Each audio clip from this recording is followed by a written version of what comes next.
Hoda, just to come back to you, you know, we're talking about financing, you know, finding financing for investments. So, which blended finance and de-risking instruments work best to bring private sector investors into the African market? If you'd share, you wouldn't mind sharing something. So yeah, I guess the term blended finance is a bit of a loaded term, and I think there's different interpretations of what it means. It would be great for you to unload it for us over time. Sure. So I think we've come to a general consensus now that blended finance essentially means a combination of funding that comes from concessional sources as well as purely commercial sources, and that's where the blend is.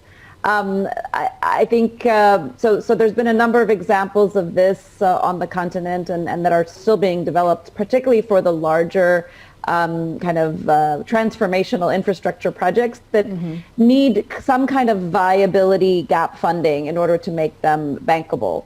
The World Bank Group introduced in 2017 and a window called the IDA Private Sector Window, which is a concessional facility of $2 billion that was available to both IFC and MIGA to enable projects in low income and fragile markets that maybe might not otherwise get there without being able to tap into this concessional facility. So IFC can use this facility in a number of different ways. It can use it purely for blended finance, so effectively to lower their margins. It can also be used to provide local currency financing. And it can be provided as a risk mitigation tool. That's on the IFC end. For MIGA, we can use this as a first loss. So for particular countries or projects where the risks are very, very high, we can use it to provide a first loss to a MIGA payout on a particular risk or a particular claim. And then we can also use it to help raise capacity on the back end, where we usually go to the private market and other reinsurers.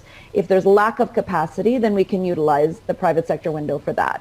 So just to give an example, we successfully utilized the PSW for a project that was recently closed for off-grid rural electrification in DRC, Rwanda, and Kenya. And by being able to use this, this was used as a first loss, the PSW, particularly for the markets of DRC and Rwanda, we were able to essentially provide the investors with very low cost political risk insurance that they required at their own shareholders' end to be able to make that project happen. And then that's just one example of a use of a blended finance instrument. There's many others out there.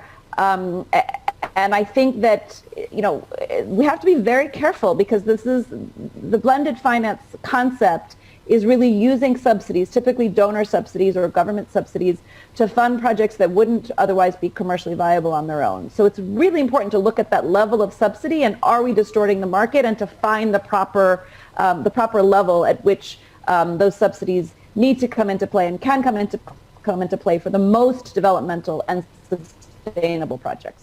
Okay, thank you very much.